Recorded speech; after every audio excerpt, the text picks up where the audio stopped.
कपिल भगवान और देवहूति जी का बड़ा सुंदर संवाद,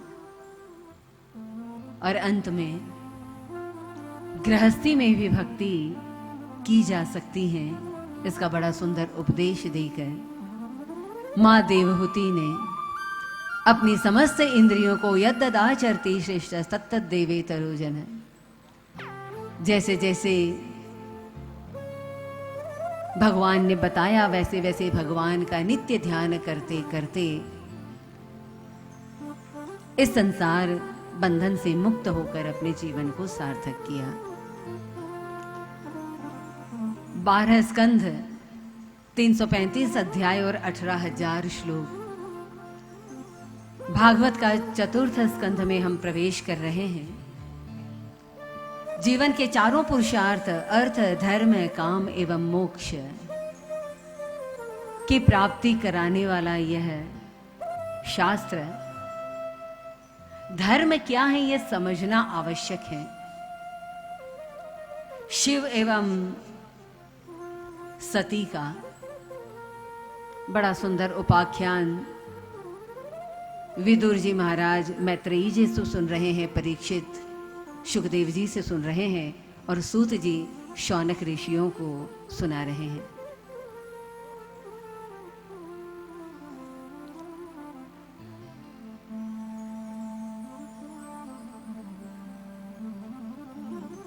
आकुति, देवहूति और प्रसूति, 3 बेटियों में से देवहूति जी के गृहस्थी की चर्चा के बाद आकुति का विवाह रुचि प्रजापति के साथ हुआ, और जिनके एक पुत्र और एक पुत्री यज्ञ एवं दक्षिणा। प्रसूति का जो विवाह, सबसे छोटी कन्या थी मनु शत्रुपा जी की, उनकी उस बेटी का विवाह उन्होंने दक्ष प्रजापति के साथ किया। प्रसूति का मतलब होता है जो कभी प्रसन्न नहीं रहती। आप में से कौन कौन है प्रसूति? कोई नहीं। आप तो हर पल प्रसन्न हैं, राजी हैं हम उसी में जिसमें तेरी रजा है। पहले के समय में बाप अपनी बेटी के अवगुण जानता था, और इसलिए जब उसके लिए किसी वर का तलाश किया जाता था तो उस समय वो अपनी बेटी को हैंडल कर सके ऐसे वर का तलाश करते थे। अपनी बेटी के अवगुणों को छुपाते नहीं थे। उन्होंने दक्ष प्रजापति के साथ विवाह किया। हम पूरी सती चरित्र की कथा रामचरितमानस में सुनते हैं। ये प्रसूति और दक्ष प्रजापति के 16 कन्याएं हुई। इसमें 13 का विवाह धर्म के साथ, 1 का अग्नि के साथ, 1 का पितरों के साथ, और जो सबसे छोटी कन्या थी 16वीं, उसका विवाह किया, नाम था सती, विवाह हुआ शिव के साथ। मैत्रेयी जी विदुर जी से कहते हैं कि सास और बहू का तो झगड़ा होता है, परंतु यहां ससुर और दामाद के बीच में द्वेष हो गया। द्वेष इसलिए हुआ क्योंकि दक्ष को अहंकार था। दक्ष प्रजापति थे, और को अस जन्मा है जगमाही, प्रभुता पाही ताही मद नाही। पद मिलने के बाद जो अहंकार आया, तो एक बार प्रयागराज में एक बहुत बड़ा ब्रह्म सत्र रखा था। वहां पर सभी मौजूद थे, शिवजी भी मौजूद थे। दक्ष प्रजापति थोड़ी देर से आए, बाकी सारे सदस्य तो खड़े हो गए दरबार में, लेकिन शिवजी खड़े नहीं हुए। दामाद ने अपमान कर दिया, और अहंकार हमेशा क्रोध लाता है। बहुत खरी खोटी सुनाई, परंतु शिवजी को कहाँ फर्क पड़ता है। आशुतोष हैं, एक तो प्रसन्न जल्दी होते हैं, क्रोध किसी पर करते नहीं। जहां होती है खटपट, वहां से रवाना होते हैं झटपट। शिवजी तो वहां से रवाना हो गए, पर नंदी ने श्राप दे डाला पीछे से, और जो यज्ञ हो रहा था वो सारा विध्वंस हो गया। फिर एक बार शिव जी का अपमान करने के लिए दक्ष ने फिर यज्ञ रखा, सारे देवताओं को बुलाया पर शिव को नहीं बुलाया। सती जी को पता चला कि पिता के यहाँ यज्ञ है, तो पिता के यहाँ तो पुत्री बिना बुलाए भी जा सकती है। कैलाश पर आंखें बंद करके बैठे हुए भगवान भोलेनाथ से प्रार्थना की कि प्रभु आपके ससुर के यहाँ यज्ञ हो रहा है, शायद बहुत व्यस्तता के कारण हमें निमंत्रण नहीं मिला, परंतु हम चल तो सकते हैं। शिवजी ने बहुत समझाने का प्रयास किया कि यह संसार किसी का सगा नहीं है, हमारे तो माता पिता लक्ष्मी नारायण हैं। संसार में कहीं किसी के यहाँ शादी, कहीं ब्याह, कोई मरना, कोई धरना तो चलता ही रहेगा, कहाँ कहाँ तक जाते रहेंगे, हम तो यहीं बैठकर भजन करें। पर सती जी तो दक्ष की बेटी हैं, बहुत लॉजिक लगाती हैं, बात जल्दी से मानती नहीं। शिवजी के समझाने पर भी नहीं मानी, और तब शिवजी को उन्हें वो सारा प्रसंग सुनाना पड़ा कि किस तरह से दक्ष प्रजापति ने उनका अपमान किया। मेरे पिता और मेरे पति के बीच में वैमनस्य है, और आज मेरा फर्ज बनता है कि मैं जाऊं और इसको हमेशा हमेशा के लिए ठीक करूं। आप ना चलें, आपको तो पब्लिक रिलेशन मेंटेन करना नहीं आता, पर मुझे तो जाना चाहिए। अकेली ही चल पड़ी, और शिवजी तो पहले ही त्याग चुके थे सती जी को, और इस बार समझ गए जाएगी तो वापस पलट कर नहीं आएगी। हुआ भी वैसा ही। जैसे ही दक्ष के उस यज्ञशाला में पहुंची हैं सती जी, किसी ने स्वागत नहीं किया।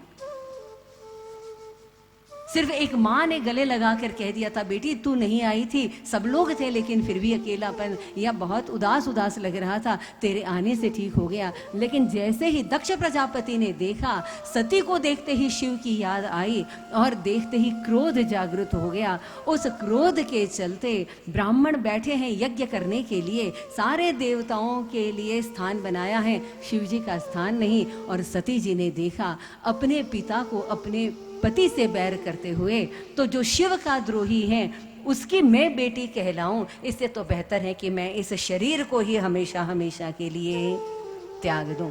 वैसे तो जगत जननी है, जगदम्बा है, भवानी है, चाहे तो संकल्प मात्र से सृष्टि को समाप्त कर सकती हैं, पर उससे बाप और बेटी का संबंध समाप्त नहीं होगा। और देखते ही देखते उस भरी सभा में योगाग्नि में सती जी ने अपने शरीर को भस्म कर दिया।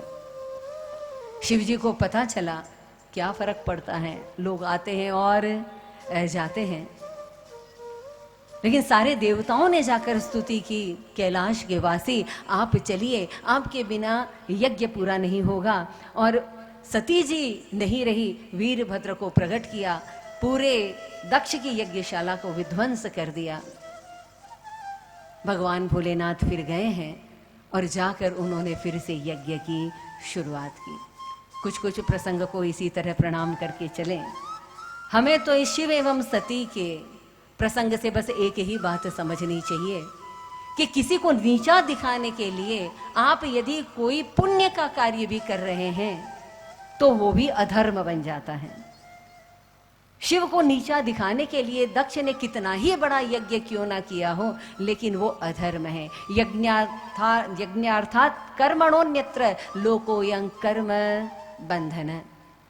वो हर कर्म मुक्ति हो जाएगी, वो हर कर्म धर्म बन जाएगा जो ईश्वर अर्पण बुद्धि से किया गया हो, परमात्मा की सेवा समझकर। त्वदीयम वस्तु गोविंद तुभ्यमेव समर्पय। मेरा मुझ में कुछ नहीं, जो कुछ है सो तेरा। इस बुद्धि के साथ जो भी कर्म किया जाए, चाहे वो गृहस्थी में रहकर किया जाता है, चाहे संत की सेवा करके किया जाता है, चाहे भागवत का आयोजन करके किया जाए, वो हर कर्म धर्म बन जाता है।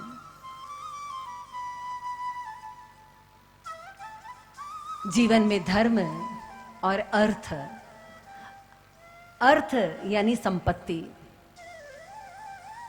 धन हमें जहां से मिलता है, कहां कहां से हमें धन मिलता है। सिर्फ आप अपनी मेहनत और अपने पुरुषार्थ से तो धन प्राप्त कर लें, ऐसा संभव नहीं है। एक अपने पुरुषार्थ से मिलता भी हो, परमात्मा की कृपा से मिलता है, संतों के आशीर्वाद से मिलता है। भागवत में अपार कथाएं हैं और एक एक कथाएं हमारे जीवन के मार्ग को रोशन कर देने वाली हैं। जैसे सागर में कितने मोती हैं, आज तक कितने वक्ताओं ने कथा कही होगी, कितनों ने ऋषियों ने, मुनियों ने, संतों ने इस भागवत की गंगा में अवगाहन करके कितने ही हीरे मोती जवाहरात निकाले, लेकिन फिर भी भागवत में कोई कमी नहीं हुई। सागर में से कितना भी निकालो। पर मुझे बताइए, ये जो सागर में से रत्न हीरे मोती जो आप अपने पेंडेंट में लगा देते हैं, अपने जेवर में लगा देते हैं, इनकी कीमत 2 कौड़ी की नहीं है। कब तक तुम्हारा साथ देंगे? सिर्फ इस जीवन तक हमारा साथ दे सकते हैं। ये बाजार में मिलने वाले हीरे जवाहरातों का मूल्य नहीं है, पर इस भागवत में से अगर एक हीरा भी निकल जाए और वो आपने यदि अपनी झोली में बांध लिया, तो ये इस जीवन में नहीं, इस जीवन के बाद भी आपके साथ रह जाएंगे। कथाएं तो बहुत सुनी हैं, अब कथा ध्रुव जी महाराज की आ रही है। कौन नहीं जानता ध्रुव जी को? सभी जानते हैं। फिर बार बार वही कथा सुनकर क्या फायदा? ऐसा जो सोचते हैं उनके लिए शास्त्रकार कहते हैं, गणित में 2 + 2 = 4, ये एक बार समझ में आ जाती है। पर इस कथा को हम जितनी बार सुनते हैं और जितना गहराई से, हर बार हमारे सुनने की गहराई बढ़ती है, और जितना ज़्यादा गहराई से आप इसे सुनेंगे, हर बार इसमें से एक नया मोती, एक नई जीवन को देखने की दृष्टि मिलेगी। मनु शत्रुपा जी के पुत्र उत्तानपाद की 2 पत्नियां, नाम है सुनीति और सुरुचि, हमारे जीवन से कैसे जुड़ती हैं?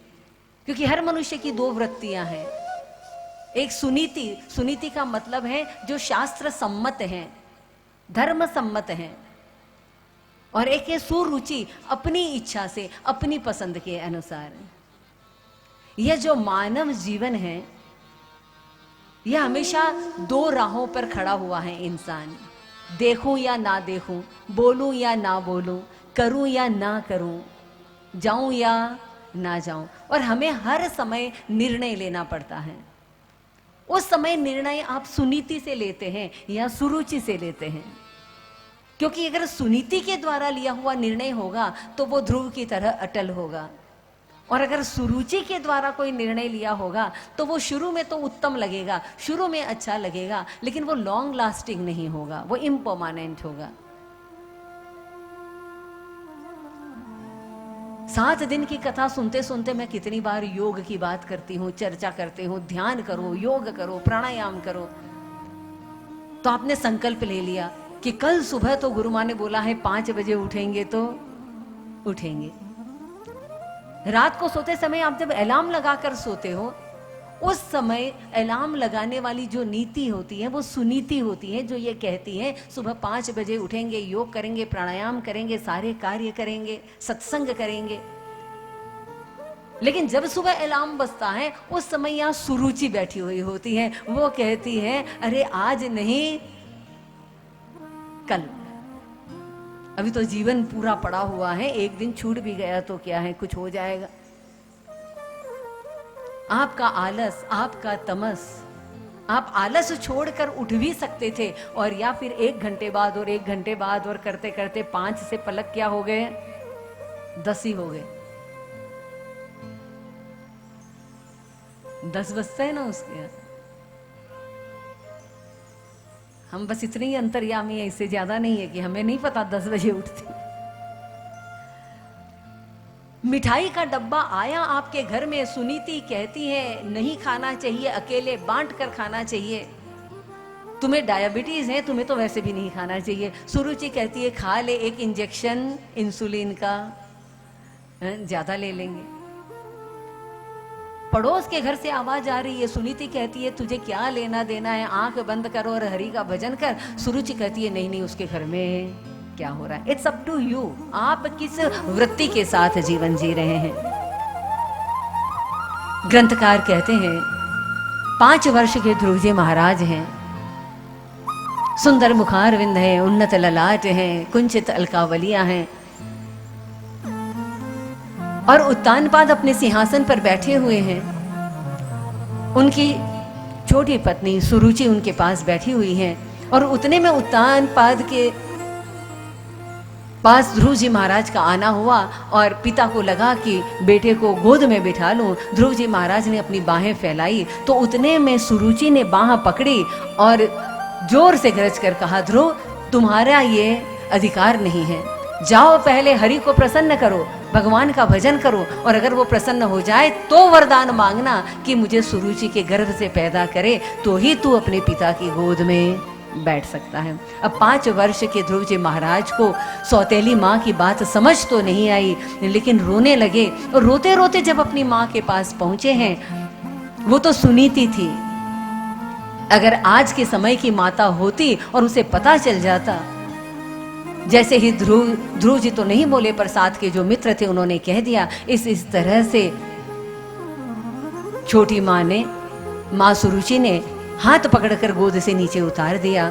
और तब सुनीति, देखिए पहली गुरु तो माँ होती है, बात ये सारे गुरु तो सब बाद में आते हैं। गर्भ से अपने बच्चे को माँ संस्कार देती है, फिर उसका लालन पालन, उसकी परवरिश सुनीति चाहती तो उसके मन में न जाने कितना द्वेष भर सकती थी।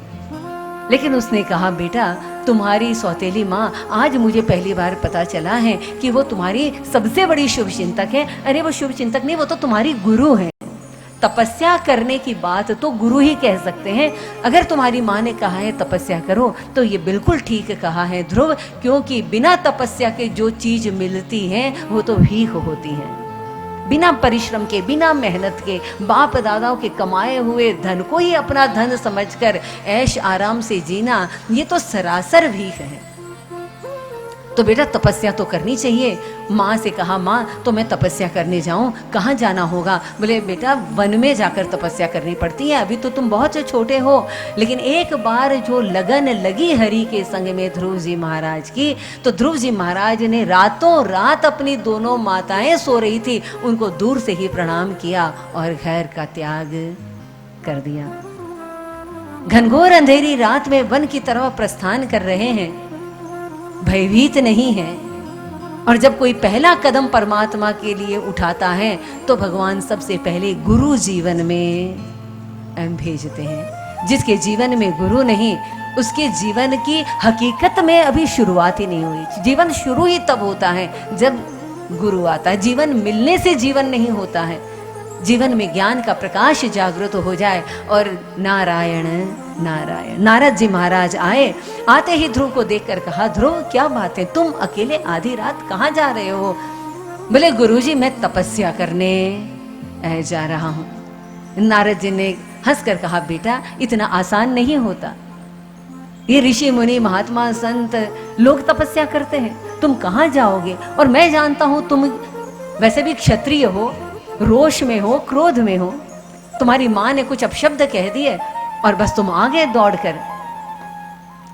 नारद जी ने कहा, बेटा मैं तुम्हारे पिताजी को बहुत अच्छे से जानता हूं, चलो मेरे साथ, मैं तुम्हारे पिताजी को समझा दूंगा। वो मेरी बात कभी, जिनकी बात कभी रद्द नहीं होती, वो होते हैं नारद। कोई टाल नहीं सकता, भगवान टाल नहीं सकते। तो मैं तुम्हारे पिताजी को कहूंगा, तुमको आधा राज्य दिलवा दूंगा और तुम्हारे पिता की गोद में बिठा दूंगा। बेटा खाओ पियो, अभी मजा करो, अभी तुम्हारे खेलने की उम्र है, कोई तब की उम्र है। उतने में ध्रुव जी महाराज ने जो बात कही वो बड़ी समझ की थी। ध्रुव ने कहा, गुरुजी मैं आया तपस्या करने और पलट कर नहीं जाऊंगा। इसलिए नहीं जाऊंगा क्योंकि अभी तो मैंने कुछ किया ही नहीं, अभी तो मैं सिर्फ घर से बाहर निकला हूं, मैंने कुछ किया नहीं। उतने में आप कह रहे हैं कि मैं आधा राज्य दिलवा दूंगा, पिता की गोद में बिठा दूंगा। गुरुजी अब तो मैं थोड़ा सा रिसर्च करना चाहता हूं, बिना किए इतना मिलता है तो करने के बाद कितना मिलेगा। अच्छा बेटा बताओ कहाँ जाओगे? बोले गुरुजी पता नहीं। अच्छा कौन सा मंत्र जपोगे? बोले पता ही नहीं। अच्छा कौन सा आसन लगाओगे? बोले ये भी पता नहीं। तो बोले बेटा कहाँ जाना है पता नहीं, क्या करना है पता नहीं, कौन सा मंत्र करना है पता नहीं, कौन सा आसन करना पता नहीं। बोले गुरुजी मुझे तो ये पता है कि ये सब कुछ आपको पता है, आप जैसा कहेंगे मैं वैसा ही कर लूंगा। अच्छा किसने कहा कि मैं तुम्हारा गुरु हूं? बोले गुरु के कहने से कोई गुरु थोड़ा होता है। आपको देखते ही मेरे दिल में कुछ कुछ होने लगा, मेरे दिल की घंटियां बजने लगी, मेरे दिल ने कह दिया कि आप मेरे गुरु हैं। गुरुओं की चलती भी कहाँ है, चलती तो चेलों की है। तब भी चलती थी और आज भी चलती। तो बेटा फिर एक बात सुनो, समझ गए, परीक्षा ले रहे थे, ऐसे ही मंत्र नहीं दिया जाता। कल से कह रहे हैं हमको गुरु दीक्षा लेनी है, हमको मंत्र लेना है, हमको गुरु बनाना है। मुझ तक ये संदेश आया, मैंने कहा भाई तुम इतने समझदार हो कि तुम गुरु बना सकते हो। गुरु तो होता है, शिष्यत्व स्वीकार करना पड़ता है। कार्पण्य दोषोपहत स्वभाव। जब शिष्य को शिष्यत्व अर्जुन ने स्वीकार किया तब भगवान ने उसको उपदेश दिया, उसके पहले थोड़ी दिया। और तब ध्रुव जी महाराज पक्के शिष्य हैं, नारद जी को पता चला।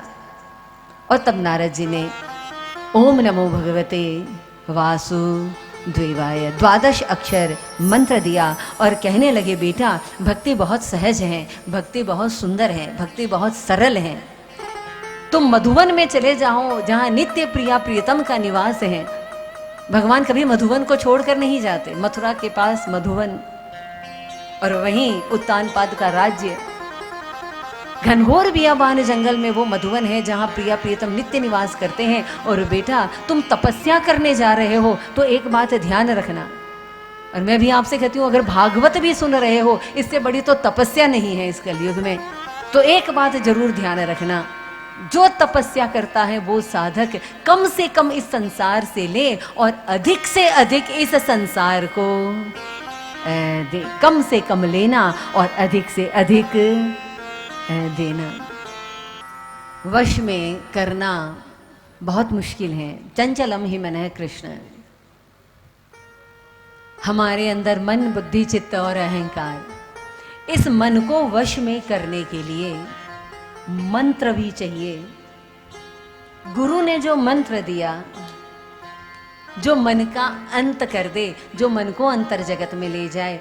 पर बेटा ध्रुव इसके साथ प्रभु का ध्यान भी करना। हमारा मन सौंदर्य का उपासक है। जहां जहां कोई सुंदर चीज दिखती है वहां मन अपने आप ही चला जाता है। भक्ति में बहुत सुविधा है। भगवान बहुत सुंदर है, भगवान बहुत सरल है, भगवान बहुत सहज है। सहज मिले अविनाशी। ये मनुष्य को सरल होने की आवश्यकता है। हमें लगता है कुछ करने से, कुछ उठपटांग करने से, अपने आप को प्रूव करने से कुछ परमात्मा मिल जाएगा। क्योंकि प्रूव करने के चक्कर में हमारा अहंकार पुष्ट होता रहता है। इसलिए हमें कुछ टेढ़ा मेढ़ा उठपटांग काम करना पड़ता है। योग करेंगे, हवन करेंगे, ये करेंगे, वो करेंगे। ऐसा नहीं है वो नहीं करना, पर भक्ति तो बहुत सरल है। मन भगवान में डूब जाना चाहिए और मन वहीं आप जानते हैं जहां जहां इस संसार में सौंदर्य है, भगवान अरविंदो कहते हैं सौंदर्य ये परमात्मा का सबसे निकटतम अवतार है। एक ज्ञानी कहेगा सत्यम शिवम सुंदरम। परमात्मा पहले सत्य है, फिर शिव है, फिर सुंदर है। और एक भक्त कहता है नहीं मेरा ठाकुर सुंदर है। सौंदर्य से चलता है तो सत्य में पहुंच जाता है। सिर्फ मंत्र जपने से परमात्मा का दर्शन नहीं होगा। उसके लिए आज बहुत सुंदर ध्यान विधि जो कपिल भगवान ने बताई है, उस विधि को करने से जब आप मंत्र करते हैं। और हमारे 5 वर्ष के ध्रुव जी महाराज मधुवन में पहुंच गए। और जब मधुवन में पहुंचे तो देखिए माँ के पास थे तो दिन में 8 प्रहर सेवा होती थी। एक बच्चा कम से कम 8 बार तो वो खाता नहीं, वो माँ खिलाती है जबरदस्त। खा ल रे ओ कौन खावा तो वो नहीं तो वो। ऐसा नहीं है कि जब मधुवन में गए तो वहाँ कुछ कमी थी। वहाँ तो पेड़ थे, पेड़ों पे लगे सुंदर सुंदर फल थे, लेकिन मन भर गया था। देखिए मन को आनंद चाहिए, वो आनंद चाहे भोजन में मिल जाए। लोग इतना ज्यादा भोजन क्यों करते हैं, ये कभी कभी मेरे मन में प्रश्न आता था। क्योंकि लोगों को भोजन में आनंद मिलता है। भोजन से भूख तो बाद में दूर होती है। पहले पुष्टि तुष्टि फिर क्षुधा निवृत्ति। तो भोजन में जो आनंद, अब जिसको और कहीं से आनंद नहीं मिलता है, फिर वो भोजन ही भोजन खाया जाता है, जबकि सिर्फ 24 घंटे में एक बार भोजन करना चाहिए। भोजन आधा पेट कर दुगना पानी पी। एक बार के भोजन को पचने में 24 घंटे लगते हैं, और उसके पहले ही दूसरा भोजन करना, पहले का पचा नहीं फिर दूसरा डाल दिया। लेकिन जब आप भजन करने लगते हैं तो अपने आप भोजन की इच्छा ही कम हो जाती है। मुझे बताइए, इन 3 दिन में भागवत जब से सुन रहे हैं, भोजन कुछ कम हुआ कि नहीं? तो जिसने भजन अच्छे से किया ही नहीं, उसका भोजन कम नहीं होता। पर जिनका भोजन कम हुआ, क्यों? क्योंकि भजन में आनंद मिल रहा है। अब किसी को भजन में आनंद नहीं मिलता ना, ध्यान से समझिए ये बात। नशा जीवन में कैसे आता है? भक्ति एक नशा है, भोजन एक नशा है। इस नशे से आनंद आ गया तो ठीक, और अगर इससे नहीं आया तो फिर तंबाकू है, बीड़ी है, सिगरेट है, शराब है, किसी न किसी, क्योंकि मन को एक पर्टिकुलर आनंद में रहने का अभ्यास हो गया है। वो आनंद फिर उसे किसी भी XYZ चीज से प्राप्त करना पड़े। तो भक्ति का मार्ग तो बहुत आसान है। धीरे धीरे कब हमारा मन शांत होता चला जाएगा, 7 दिनों में तो पक्की गारंटी है, यदि इतनी लगन से आपने सुन ली। ध्रुव जी को तो 5 महीने लगे हैं। पहला महीना है और ध्रुव जी की तपस्या शुरू हुई। नारद जी ने कहा था, बेटा कम से कम लेना और ज्यादा से ज्यादा देना। इस संसार में रहने के 2 ही तरीके हैं, या तो संसार मेरे लिए है या फिर मैं संसार के लिए हूं। अगर संसार मेरे लिए है तो मैं मुख्य केंद्र बिंदु हूं, यह अहंकार की बात हो गई। मुझे पूछा नहीं, मुझे बोला नहीं, मुझे बताया नहीं, मुझे दिया नहीं, मेरे लिए किया नहीं। या फिर मैं संसार के लिए हूं, या तो तुम मुझ पर ध्यान दो, नहीं तो मैं तुम पर ध्यान दूं। दोनों चीजें एक साथ नहीं हो सकती हैं। एक आदमी 2 चीजें एक साथ नहीं कर सकता है, कि ध्यान चाहे भी और ध्यान दे भी। और जितना आप ध्यान चाहेंगे उतना अहंकार पुष्ट होगा, और जितना आप लोगों पर ध्यान देंगे, जितना ज्यादा आप ध्यान देंगे, आप पर ध्यान की बरसात हो जाएगी।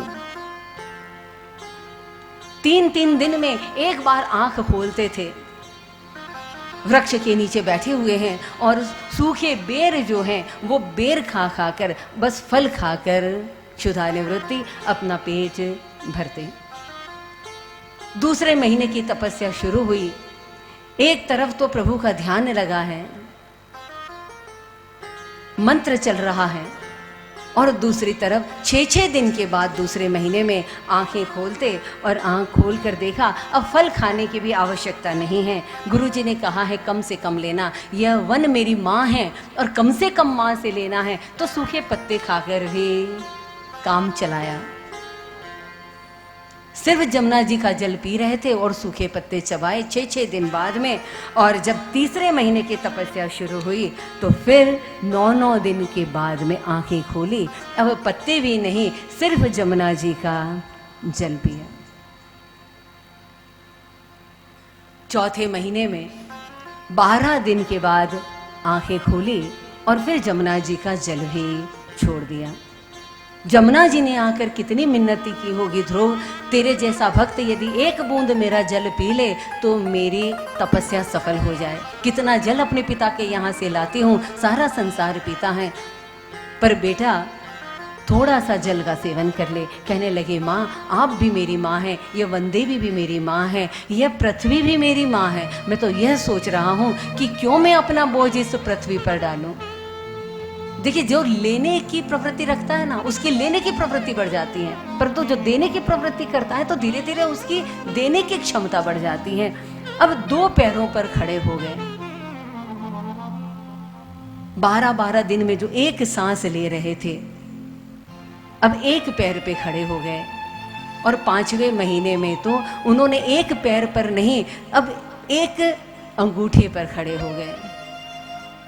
सांस लेना बंद कर दिया और उस अंगूठे के नख से जो प्रकाश निकला वो पृथ्वी का भेदन करके शेषनाग तक पहुंच गया। सारी पृथ्वी थर्रा उठी, सारे देवलोक में ये बात पहुंच गई, सारे सिंहासन देवताओं के हिल गए और सारे देवता भगवान के पास पहुंचे हैं कि प्रभु ये कौन तपस्या कर रहा है, इसकी तपस्या को रोकिए। भगवान ने नज़र डाली, आज तक तपस्या करने वाले तो बड़े बूढ़े हुआ करते थे, जिनकी दाढ़ी है, जिनकी जटाएं हैं। आज पहली बार एक मासूम और ध्रुव को देखकर प्रभु को इतना प्रेम आया कि प्रभु ध्रुव का दर्शन करने के लिए उसके सामने आकर खड़े हो गए।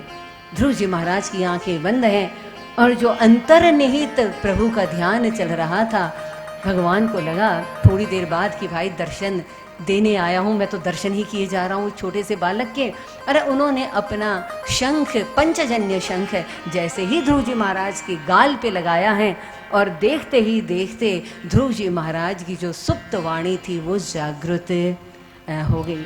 भगवान ने अपना ध्यान वहाँ से खींच लिया। ध्रुव जी महाराज सकपकाए, आंखें खोली और साक्षात जिनका ध्यान कर रहे थे चतुर्भुज स्वरूप में भगवान को सामने देखा। अति प्रसन्न हुए, पर अब बोले क्या? कभी स्कूल गए नहीं, कोई श्लोक उनको पता नहीं। और ध्रुव जी महाराज ने जैसे ही प्रभु के पंचजन्य शंख गाल को छू गया, व्योंतः प्रविश्य माम मम वाचमिमां प्रसुप्ताम संजीवयत्य किल शक्तिधर स्वधाम्ना। ऐसी स्तुति की है कि सारे देवता भी शर्मा जाए, ब्रह्मा जी की स्तुति फीकी पड़ जाए। आप हमारे संतवाणी चैनल को सब्सक्राइब करें, वीडियो को लाइक करें, शेयर करें और हाँ, बेल आइकन पर क्लिक करना बिल्कुल ना भूलें ताकि हमारी किसी भी वीडियो की सूचना सबसे पहले आपको मिले।